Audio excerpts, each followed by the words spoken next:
Today on Young and Restless, Victor and Victoria discuss his next move. Sharon tells Nick she's sure something is up with Noah. And Kyle and Audra taunt each other. Kyle runs into Audra in the park, and they accuse each other of stalking. He thinks her sole purpose in life is to annoy her. Why is she even in Genoa City? How many more times does she have to fail? She says he's not going to punish her. They both know he's been a bad little boy. He may threaten revenge, but she's still there. If he wants to be rid of her, he needs to do better than empty threats. He warns the worst is yet to come. He'll never understand where she gets her confidence from. She says she has to rely on herself. Kyle is sure even Sally will figure out she's more trouble than she's worth. She taunts him about Claire, and he offers to fly her anywhere in the world on his family jet, as long as it's one way. They keep trashing each other until he offers her bus fare to the state line. She insists she will leave on her own terms. Kyle says if she knows what's good for her, she will disappear before someone else makes her disappear. This makes her laugh. She thinks he's a joke. He says he's been taking it easy on her because he's sorry for her. She reminds him his girlfriend just flew off with another man. That sounds like more than a rough patch to her. She's sure Holden has little Missy out for Vespers and is running sunscreen all over her.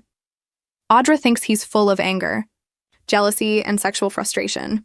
She may only have one friend, but he has none, and he only has a job because of his family. If anyone should leave town, it should be him. He says she hit rock bottom and blew up her life. She's angry at herself and needs to own it. Audra admits she was a fool with Nate, but accuses Kyle of just hating himself for wanting her so badly. They accuse each other of being blind and living in a fantasy land.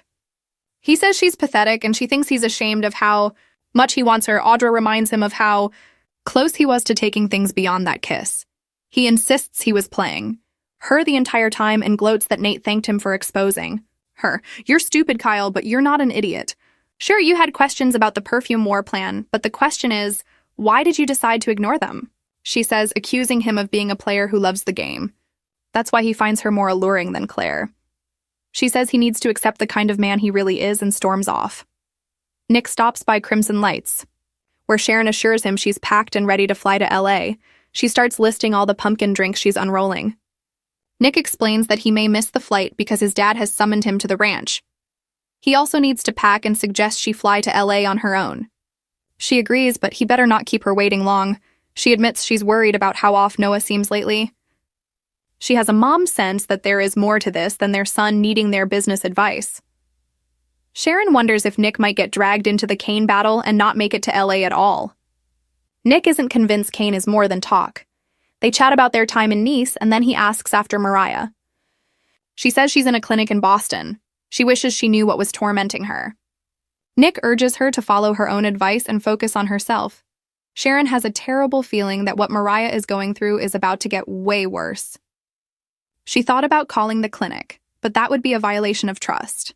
She's sure her daughter needs to work through this, but she's worried. He's sure Daniel and Tessa will call her when they learn something. He tells Sharon how brave she is. That's what she needs to hear. He promises he will be with her and their son in LA. Once he leaves, Audra stops in and chats with Sharon about Noah. She goes on about how head over heels Noah is for Allie and how great things are with his club. Victoria joins her dad at the new ranch. They chat about Cole and all the funny videos of pandas he used to send her. Send me one. I like to laugh, he says. They talk about Kane coming for the family. He hasn't given in to any of Victor's demands, so he needs to destroy him. Adam and Chelsea will put all the bad press about Kane out once they return. That will ruin his reputation. She points out that Kane has billions and won't disappear. Her dad is sure it will be over for him whenever everyone sees him as a fraud. Victoria thinks his plan of attack might only exacerbate the threat. It seems like Kane already has nothing to lose. If they threaten him, he could follow through on his. Her father assures her he has plans, and this is only phase 1 of his attack. They start talking strategy. She assumes he's waiting for Jill to react before he decides on working with Jack. Victor says the outcome will be good for their family. He won't work with Jack. He'll only let Jack think they are working together. Nick joins them and asks what's going on. He's anxious to go and see his son. His father explains they are about to go to war with Kane, and every move they make is crucial. Nick wonders if his mom has signed off on this. Victor says she knows the family is the priority. His son worries provocation could make things worse. His dad thinks Kane needs to learn his threats are serious. He has a feeling this will all start quickly, but Kane doesn't know what he's up against. They chat about Jill being back and visiting Kane and fighting with Billy. Jack isn't sure about where Jill's loyalties fall, and that concerns him. He and Victor will speak to Jill alone to make their cases. His wife worries this will be dangerous. That seems inevitable to him, and he's not counting on Victor to save him.